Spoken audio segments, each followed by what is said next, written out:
Hello, Canucks fans, and welcome back to another episode of the Canucks Conversation, brought to you by the great folks over at Zephyr Epic. You can use promo code HOCKEYSEASON, capital H, capital S, all one word, Hockey Season. That will get you $5 off your order at zephyrepic.com. That is ZEPHYR Epic on all platforms: Facebook, Twitter, Twitch, Instagram, whatever it is. They've got you covered for your trading card needs. And also shout out the socials team over at Zephyr Epic. They got poll questions. They got a lot of good stuff going on over at Zephyr Epic. So yeah, lots of memes, lots of Pokemon memes. They got a lot of stuff for the kids and adults alike. Go check them out.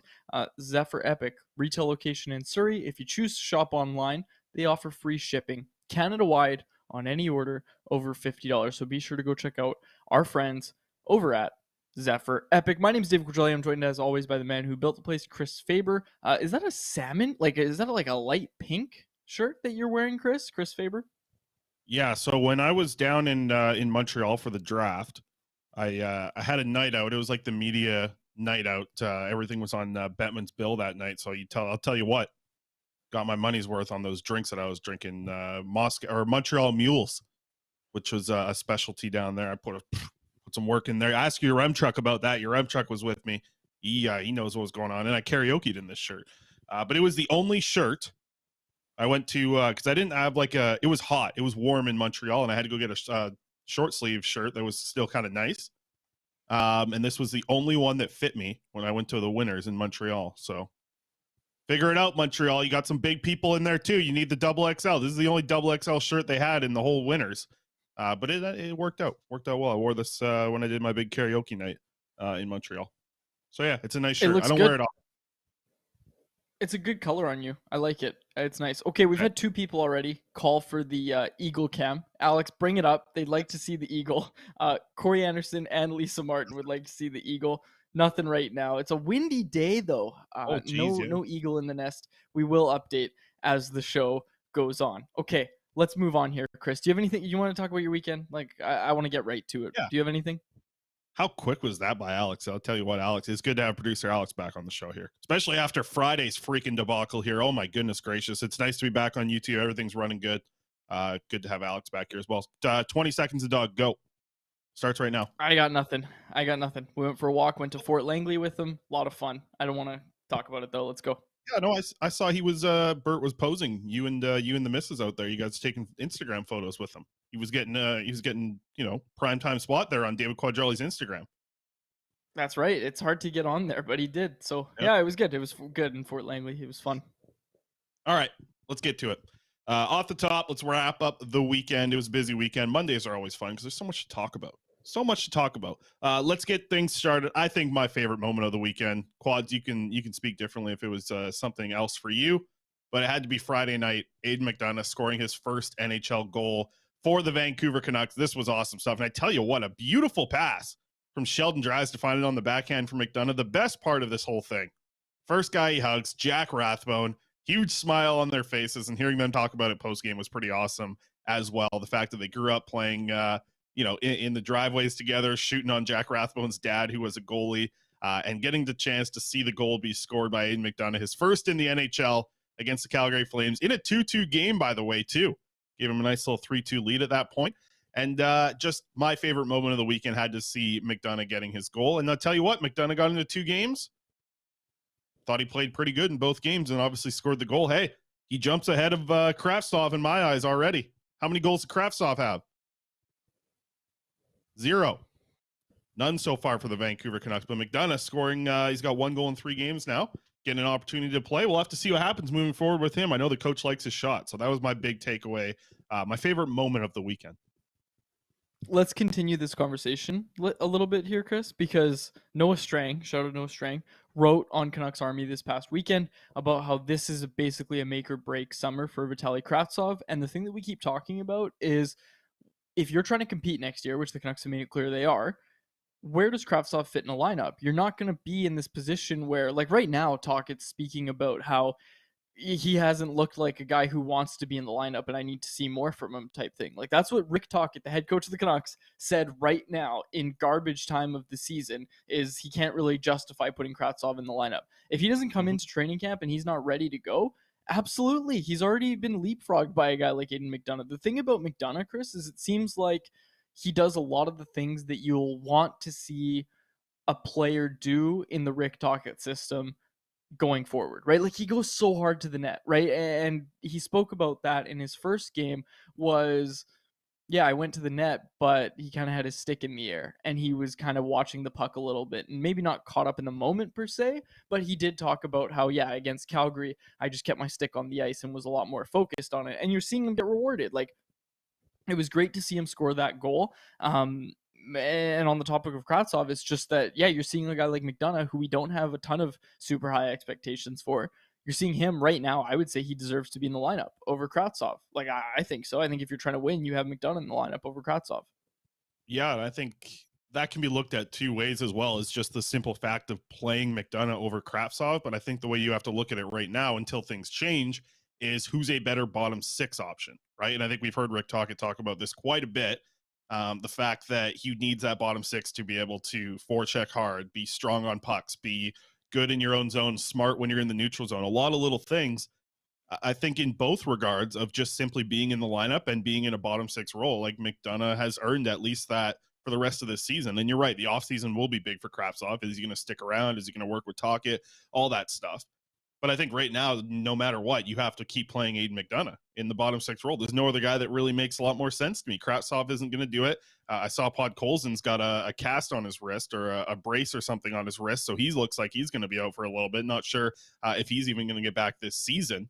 So I think you got to roll with McDonough right here. And this is the good part of the end of this season, right? We got to see Akito Hirose make his debut. We got to see McDonough score a goal.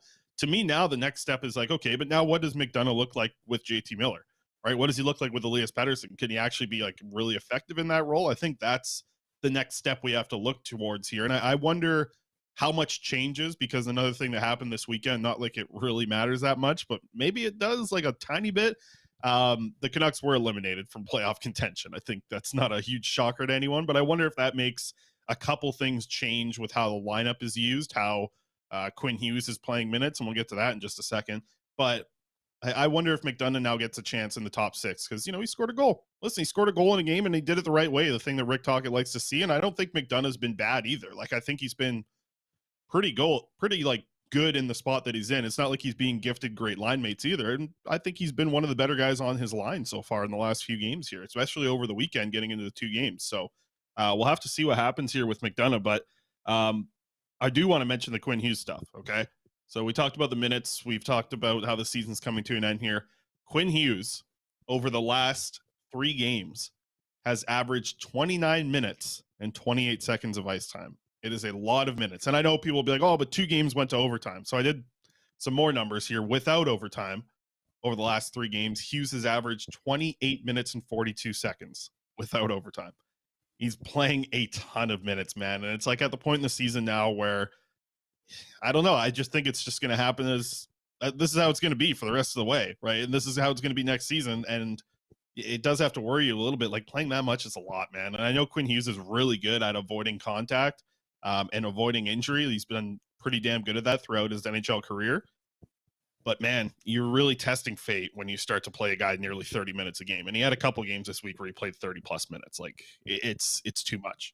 It's too much. And it's not only, I'm not even looking at it now as just this season, because obviously, like, I think everybody's in agreement here that he shouldn't be playing 30 minutes a night at this point in the season with this much on the line. But I will also wonder, like, is this what Tocchet's going to do next year? And what happens when the games actually matter, right? Like, is Quinn Hughes going to be playing 33 minutes a night to start the season next year?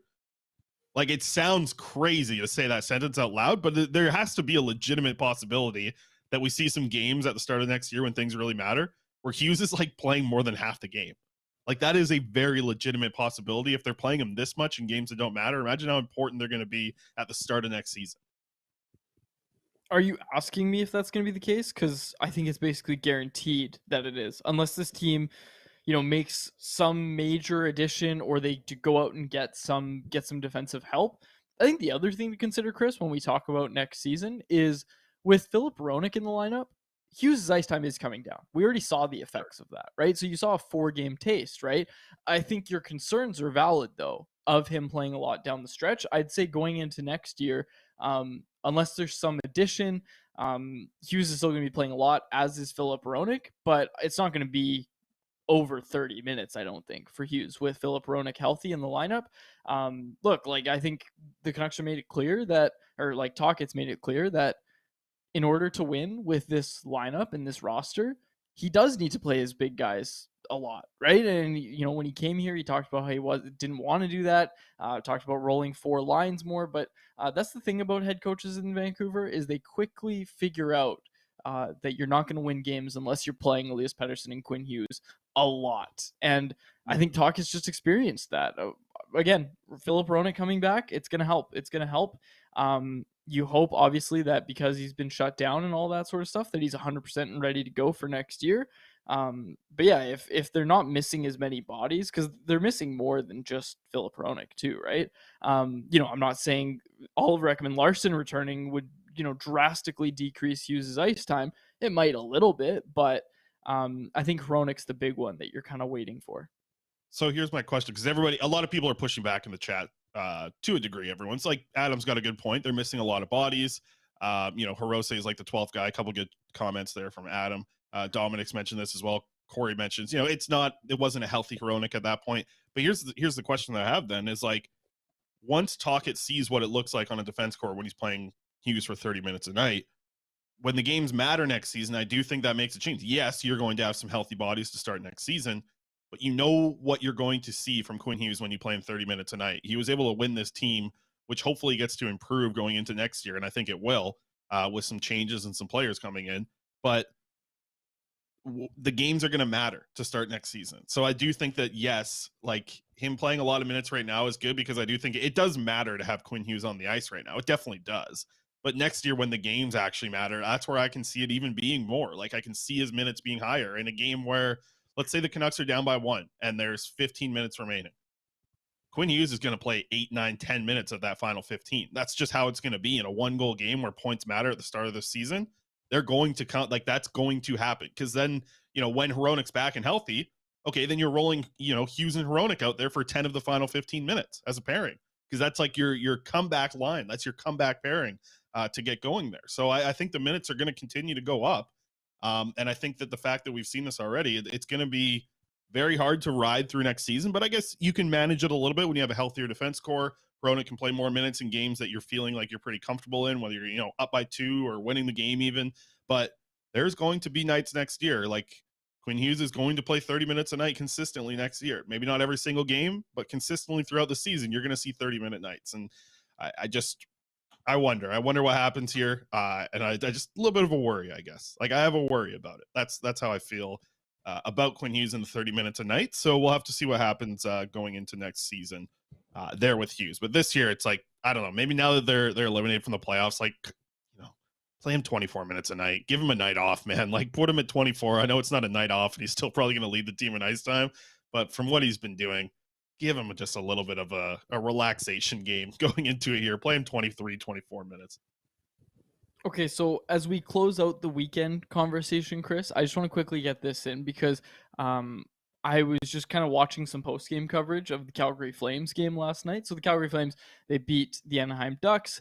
And Milan Lucic is talking about, the Flames winning 4 straight games, he talked about the win over Vancouver as being a big statement game for this team. He says, I think it says a lot about this team that we were able to go in and beat a team like Vancouver, who's one of the best teams in the league right now. So look, I thought that was worth bringing up. I thought that was it was a little bit jarring to hear a player in the NHL say, Vancouver's one of the best teams. I think it gave this team that's fighting for a playoff spot, I think it gave us confidence to be able to beat a team. And keep in mind, they only beat the Canucks in overtime. It was 5-4. But it was just so funny to me hearing Lucic say that, because I just feel like in this market, you hear something like that, and it's just I don't know. It was funny, and I thought it was worth mentioning. Just that Milan Lucic said that the Canucks were one of the best teams and gave them confidence to go in and beat the Czechs Notes Anaheim Ducks last night. So yeah, and Markstrom got chased in that game. We were talking about Jacob Markstrom getting hot right now, right? Like, I don't have to talk too much about Flames or anything, but like, it was looking like Jacob Markstrom was getting hot at the right time for the Flames, right? Looked okay in the Canucks game. I think he only made 18 saves on 20 shots. or whatever it was. It was, I know he wasn't fantastic and he didn't face a ton of shots. And I know Demko faced, I think, 41 shots in that game. But anyways, Markstrom looked like he was getting hot. And then in Anaheim yesterday, lets in two pretty bad goals and gets the yank for Dan Vladar. I think it's a situation to watch. I know a lot of people only want to hear about the Canucks. That's fine. I'm watching the Calgary Flames. I want to see how they do down the stretch here. It's tight. It's a tight little race here down to the finish for the Western Conference playoffs. Now, obviously, the Canucks no longer in that conversation, but even the Seattle Kraken are only 1 point ahead of the Jets right now at the time of this recording, and the Jets are only 2 points ahead of the Flames. There is a world where the Kraken, granted they have two less games played than both the Jets and the Flames. There's a world where the Kraken missed the playoffs despite being, kind of out of this conversation for a while where it was just, well, Seattle's a playoff team. There's a world where Seattle misses the playoffs. It's not likely, but it's interesting to watch down the stretch how this all kind of unfolds. Yeah, well, the Flames needed a win, and you could see the emotions of their celebration post game. That overtime win did mean a lot to them. Markstrom wasn't great. 16 of 20 he stopped on that game against the Vancouver Canucks on Friday. But yeah, you could tell when they scored that overtime goal, they flew over the bench. Big celebration at both ends of the ice. So good stuff. Yeah, the Flames are going to make a push here. But Alex has brought this up in the past too. The Flames with 15 loser points. Crazy that they have 15 overtime or shootout losses. Flames in Vancouver on April 8th. That's right after a game with the Jets. So legitimately, the Flame season could come down to a matchup with those mighty Canucks that they're so scared of facing. Again, April 8th. So that might be a game to watch. They were right, though. Lucic, the Canucks have been the second best team since the deadline going into that Friday game? They're the second best team in the NHL since the deadline. They have been good. They've been winning a lot of games, but we'll see. We saw them last year be the best team in the league for a while as well. So that we'll see what shall happen. Final thing I did want to bring up was Brock Boeser. Brock Boeser's got 4 goals over his last 5 games. Brings him to 17 goals and 53 points through 68 games. Pretty good. The numbers are showing up here. So I thought I'd dive into a little bit of let's get the fancy stuff up here. Head up the Hockey Viz. Shout out to the good folks over there at hockeyviz.com for the offensive and defensive breakdown here of Brock Boeser. Minus 7% on the offense he's added. And here's a tough one. Plus 15% expected goals for per 60 boost. So though I think we've seen a lot of the eye test show us that Brock Boeser's made big improvements, there's a lot of scoring chances against happening still for him when he's on the ice this season. 15% higher than the team without him. So I don't know, take it as you are with these. I don't think this Hockey Viz graphic that we have up here is the be all end all about Brock Boeser. My eye test tells me that he has made big improvements defensively, and I think a lot of that comes from the board work, and I think a lot of that's not necessarily measured in some of these graphics here. But the numbers are the numbers for expected goals, right? And they are definitely not looking good for him defensively and not looking good for him offensively. So we'll have to see what happens, but he's been good of late. 4 goals over his last 5 games. Like I said, he's up to 17 goals on the season, and he's played through 68 games. So I think you have to look at the second half of the season as a little bit of a step for Brock Boeser, but at the same time, he's at the point now where it's he's got to be who he is in the NHL. There's not much more about development and steps in his game. He's at the age now where he's got to become the guy if he wants to be, live up to his potential here. So there's not much more of a runway for him to kind of develop. He is what he is at this point. We'll have to see what happens with him in the offseason. But you got to give him props. 4 goals over his last 5 games. He's scoring them from going to the dirty areas and, keeping your stick on the ice like you talked about with Aidan McDonough earlier. So good stuff from Boeser of late. But we'll see what happens moving forward. All right, let's get to this over the weekend. Good discussion for, podcast form, radio form, YouTube form, all this stuff. The Canucks Awards have been the voting is now open for the awards for the Canucks. You can have 4 awards that you can vote on. They got the MVP, the best defenseman, the most exciting player, and the unsung hero. Let's get a couple of these out of the way. The best defenseman is Quinn Hughes. We don't need to argue anything about that.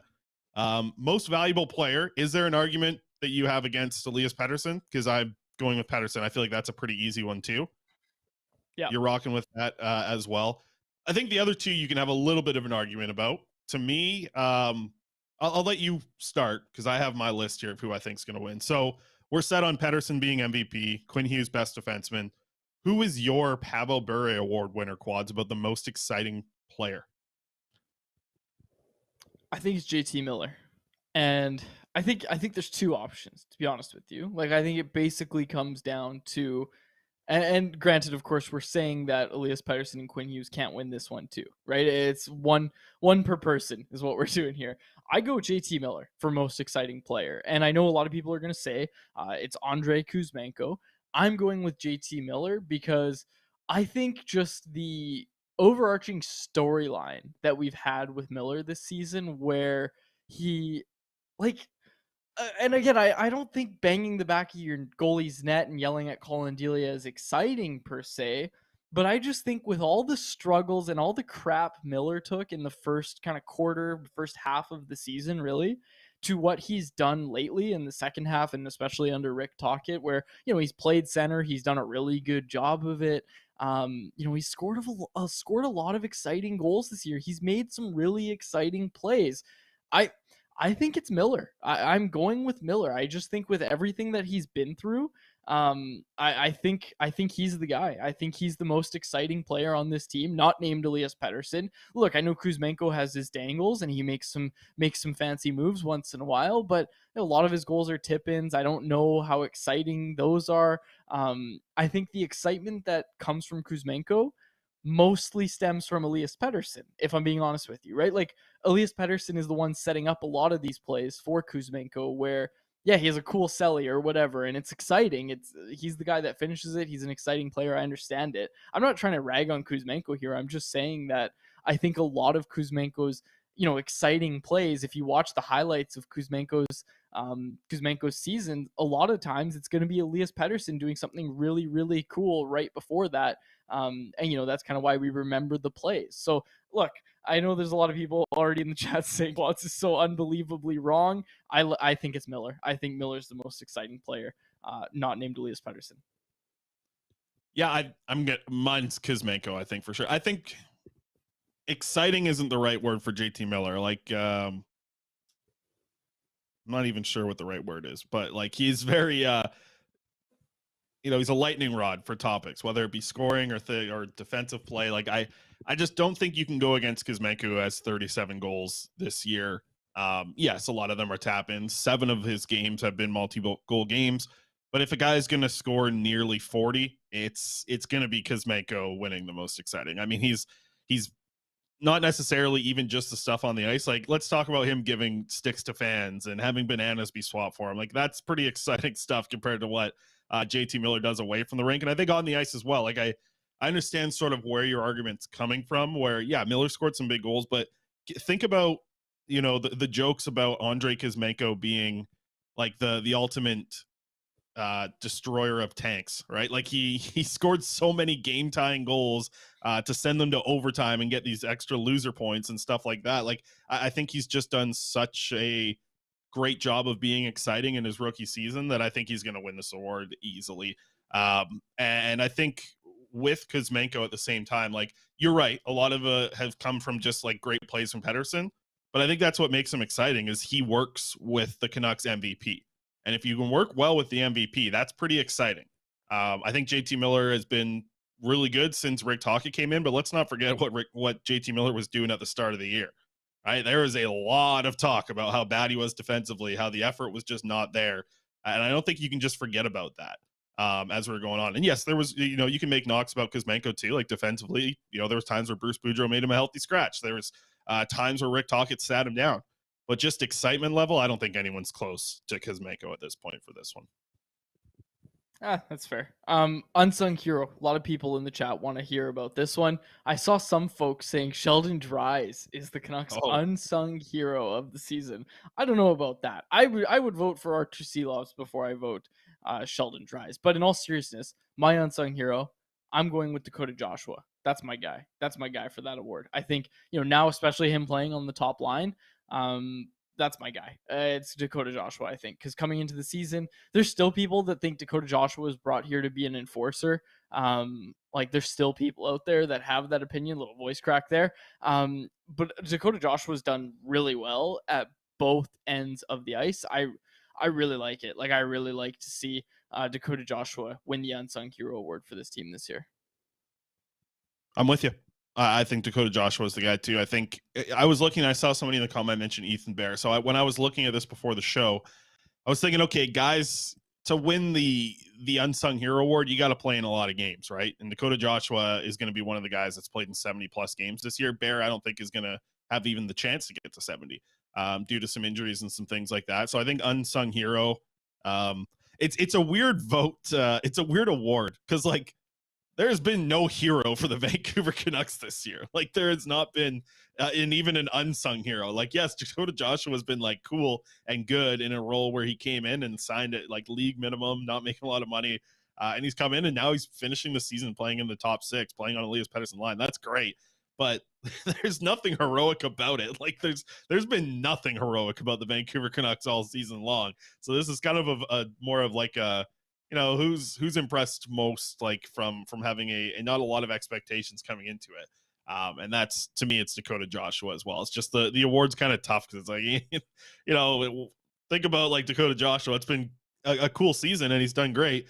Is he done anything heroic? Like, I don't think so. So it's like, it's kind of a tough award to vote for. Like, what has been heroic from the Canucks this season? Unless, aside from that, like maybe Quinn Hughes should get this award because like he hasn't gotten injured and he's playing like 29 minutes a night.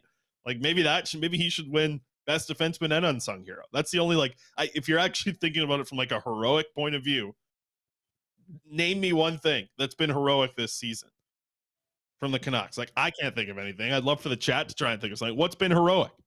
Like, deserving of being the Unsung Hero Award. I don't think there's anything. I wonder if there's a Philip Hronek joke in there. I'm not sure. The chat, a lot of people saying Neil Zaman. Neil Zaman. Not many people saying Ethan Bear, but we had at least one person say Ethan Bear. Neil Zaman. No expectations coming into the year. Makes the team out of camp. I'm willing to listen to it, but he also did get sent down to the AHL, which I think someone actually, Jesse Town pointed out that he did get sent down to the AHL. So I don't know about unsung. Again, no one's done anything heroic. This team has not had any heroism this year. No, that's the tough thing. Like, Canucks need right-handed D has a good one. Like Seelovs, that was a pretty heroic thing. That he's coming in, like, that might be the most heroic thing this season was like Seelovs coming in so young and being great. Like, I think it at least has to be in the equation if you're looking at it from like just being a hero, right? Like aside, like it's hard to. It's a weird award. It's difficult for anyone on the Canucks to really like earn this one. Calling it an arty party when you're in there. But I do think that him giving this a 6 or 7 out of 10 was pretty good. I like that. Imagine that. Imagine if case to be made. People are getting on in the chat here. People are thinking, could we start the is that something we should start doing? Should we start pushing the Seelovs Unsung Hero Award? Do you imagine if that actually happened? That'd be incredible. Think about Jesse Town also saying Seelovs for most exciting player. Think about where this team was at when Seelovs came in and made his debut, though. I had people in the media texting me saying, what are they doing to this kid, putting him in against the Rangers? This is horrible. This is awful. He's not ready. Comes in, lets in 5 goals against the Rangers. Canucks lose. Not Seelovs' fault that game. And then every game after that, he only got better. So, look, think of where they were. I think he gave them some confidence. I think he was the best goalie that they had out of Spencer Martin, Colin Delia, and of course Artie himself. I think he was the best one. I think he was the best goalie that they had while Thatcher Demko was on the shelf. It just took them a while to notice it. So, give it to Artie, unsung hero. You know, it's like looking at some of these awards, like they're kind of laughable just because of this way the season's gone. This will be a fun one for Abbotsford. Like there are actually you can have some pretty good arguments about some of these guys. We might have to have Cody Sievertson, who I got muted. If he's in the chat here, he's muted. But we might have to have him on the show, and me and him can have a little argument about who the AHL players are deserving of these awards. We'll have to do something like that down the road. Speaking of, let's get to it. The AHL update. We got a lot to get to. It was a busy weekend. It was a good weekend for the Abbotsford Canucks. We do want to get started with Jett Woo, who has been excellent playing in his home province here. They were in Manitoba to face off the Manitoba Moose.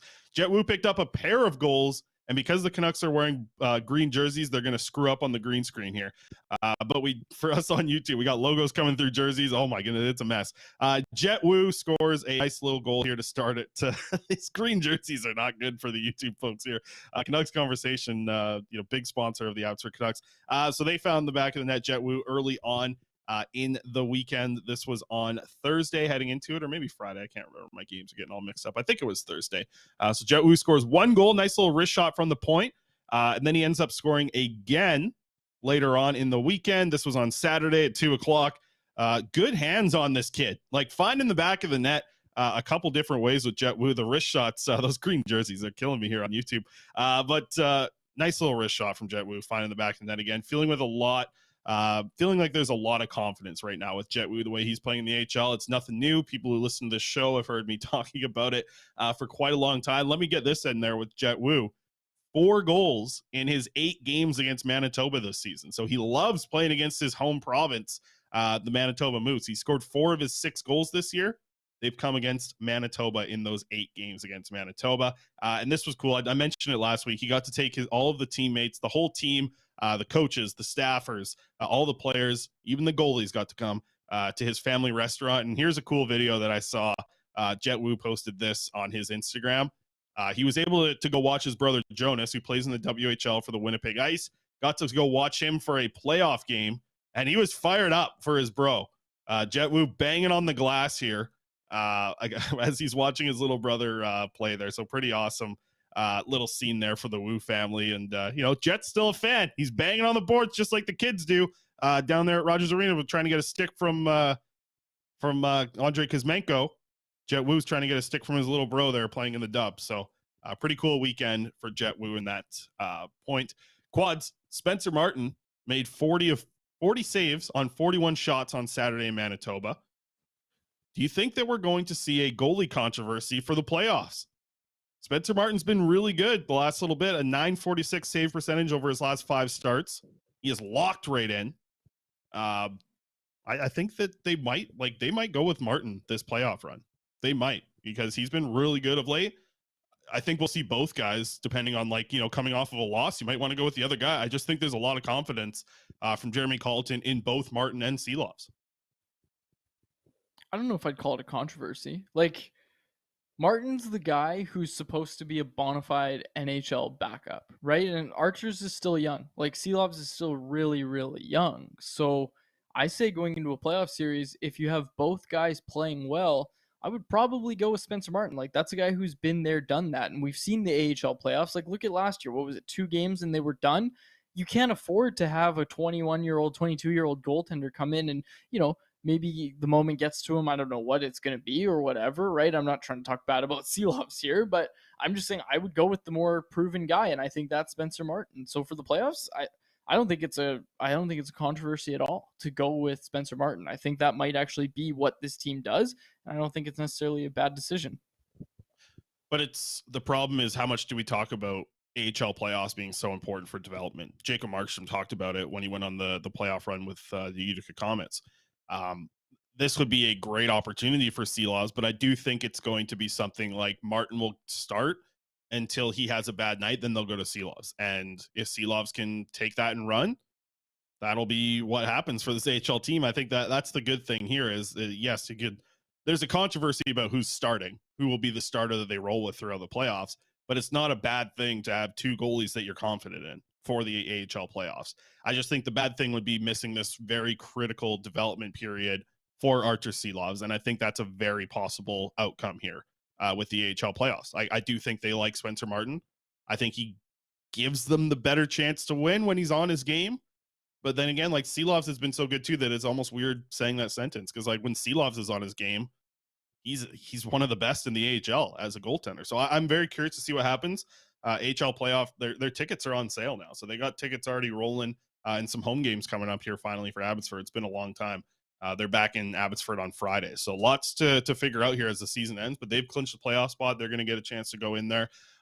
One guy who's probably very excited for the playoffs, he mentioned it on this show, scored a goal this past weekend as well. let's get an Arshdeep Baines update because that's become a regular thing on the show. Baines with another nice goal. Continues just to score and score and score. Man, I tell you what, he got a nice little bump from the Canucks Convo interview. He came on here. Really nice hand. Like I continue to watch him, and I see this at the AHL level. There are some guys that just look the part that they're better than this league.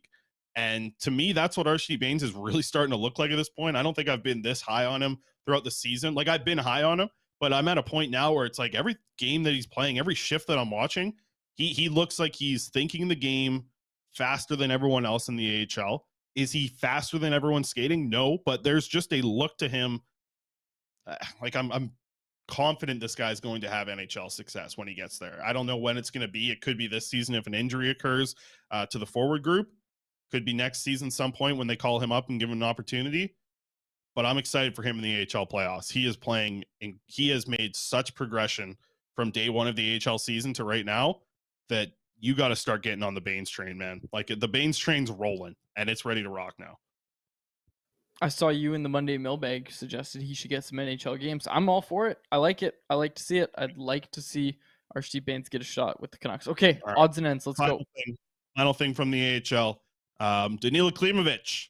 He is the mentioned it to quizzed Harm on the show, who he thought the top plus minus was from the Vancouver Canucks, or from the Canucks. It's Danila Klimovich, who made a really nice play here. If you're watching this on YouTube, and like I do with the prospects reports and our clips, highly recommend heading over to YouTube for this. But Danila Klimovich, this is the type of thing that's giving him a good plus minus. He goes in, chases down the puck, picks it up, forces a turnover, gets it to the point. Jett Woo takes the shot, and Danila Klimovich crashes the net and buries it, closes it out. It's all good stuff, man. Good stuff from Danila Klimovich. He's playing good hockey. Nice to see a goal from him over the last little bit as well. He picked up his 13th goal of the season, that is, for Danila Klimovich. So good stuff from Klimovich too. All in all, a very good weekend for the AHL team. They won both their games in Manitoba. Got a chance to eat at Jett Woo's restaurant. And yeah, some good stuff. Good vibes down on the farm there. Anything, do you have any odds and ends? Because I didn't really add much to the odds and ends this week. I do have one thing. But I'm wondering, is there anything you wanted to get into from the weekend that we missed? Nope. Okay. Baseball. I do have one. I have one big thing, and we have a handful of minutes here, so I think this is a good time to spend on it. More and more, as the season goes on, Quads, I continue to be proven right on this show. Quinn Hughes is going to be the captain of the Canucks. He's going to be the captain of the Vancouver Canucks. I think it is. I think it's going to happen. I've seen some other people start to jump on this train now. I'm pretty sure that Quinn Hughes is going to be the captain of this team. Like, if I was picking and making the betting odds right now, a lot of people are going to say Elias Pettersson, and I get it. I get it. I think it's another good option for the Vancouver Canucks. I just think that Quinn Hughes I think he's going to eventually get the C. I think he's talking like it. He's obviously playing like it. He's out there for half the game. Like, that is when you see a number one defenseman. How often are teams that have a solid number one defenseman that they trust for 25 plus minutes a night? How often is that guy made the captain? So often that is the captain. He's on the ice the most. He's affecting the game the most. He's a guy who looks like he's lived it throughout his life of being in that spot to be able to talk hockey, talk media, understands the whole song and dance that comes with having the C on your chest. I think he understands it. He also grew up, going to some went to Michigan, was with the United States National Team Development Program. These type of things prepare you for this. These type of programs, they're very good. Michigan's a great university. The NDTP, NT, whatever, National Team Development Program down there in the States, they develop you for this type of thing. I think from the comments we've heard, even whether it was stuff surrounding the Pride Night and things like that, Quinn Hughes throughout the season has acted like a leader. And I'm very curious to see, like, if he makes not necessarily like a statement, like, he's not going to come out and say anything about it, but his answers are going to speak to it at the end of the season. When we're at the final year-end media availability, I think the way that Quinn Hughes speaks that day is going to be a very big indicator in my eyes of, like, is he putting the C on next season? Like, I think it's something the Canucks might move towards. And I just, the ice time, everything that he does, I think more and more people are starting to get on the Hughes train. I like it. I'm on the Hughes train now. I gotta be honest with you. I just everything that's happened lately. I like it. I like it. I would like to see Quinn Hughes be named the captain. And it's no knock against Elias Pettersson. I think he would be a guy who could wear a C for an NHL team. He has that type of leadership quality simply as a player. Like a player on the ice, he is going to challenge the rest of your teammates to step up your game and be effective. And I think that's something that a captain should do for their team is raise the skill level, the effort level, the give a damn level from every single player. I think that's something that Elias Pettersson can do. And I think having the C on his chest wouldn't be the worst idea. But I just think that Hughes, the way he's acting, these micro bursts of leadership that have come up over the last little bit here, I do think that it's showing something for this team. And I think he might be trying to prove something as well. Like, I don't think there's an internal battle between Hughes and Pettersson for the C. And I bet that they've probably talked about this. But we'll have to see. I'm very curious to see how the end of season media availability goes. And I think there will be some questions. And I think there will be some questions because I'll have to, formulate a couple of questions that make sense towards captaincy. I want to know what these two players feel about it. So I think that's something that we'll have to wait till the end of year media availability. But I more and more as the weeks go on, like I'm feeling pretty good about my, I was on this pretty early. Okay. Start of the season, I was telling you this. After Bo Horvat's gone, it's Quinn Hughes. And I think it's starting to trend that direction even more. All right. On the topic of Pettersson, what I'll say is when he's asked about it, he says stuff like, yeah, like I'm not the loudest guy type thing. I think Pettersson ideally would like to be an assistant captain, but I think he would like to really like the person who is captain. So I think Hughes checks that box. Like, I don't think Pettersson's upset about this if you name Quinn Hughes captain. Someone in the chat, Dominic, said Seelovs for C. C, okay, as in the letter, Lovs. Pretty good. I want to play. I do have a funny quote from Pettersson. Can I sneak this in before we close out here? This is from last night. I don't know if people saw this. I don't think the Canucks posted the media availability from Elias Pettersson. I don't think they did. They might have. But he was asked. Actually, this might have been me who asked the question. Asked about what he thought from Akito Hirose's debut and joked about his weight, actually. His weight and Akito Hirose's weight. So here, I'm going to play this. I think this is the right time here. I haven't prepped this or anything, so I'm just going to play it.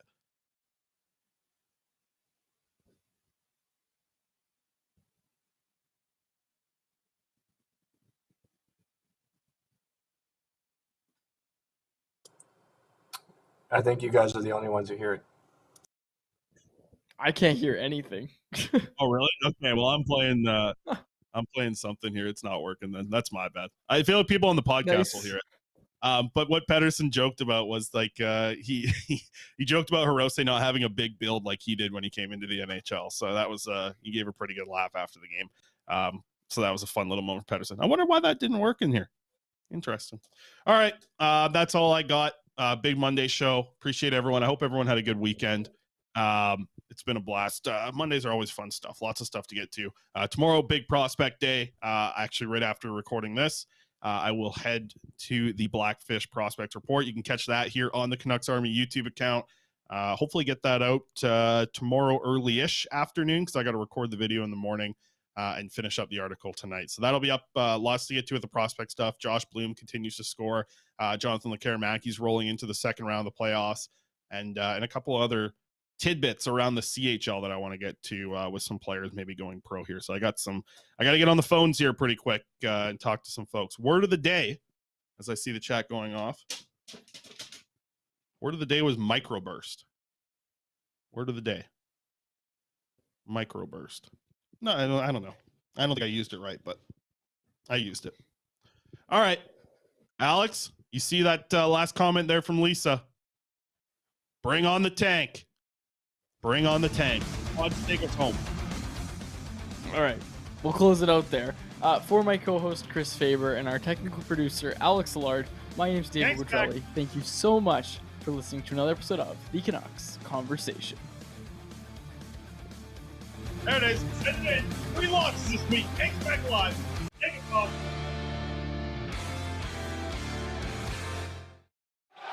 Thanks for listening to Canucks Conversation. Hit the subscribe button to never miss an episode. How about keep it to a thank you, Jim?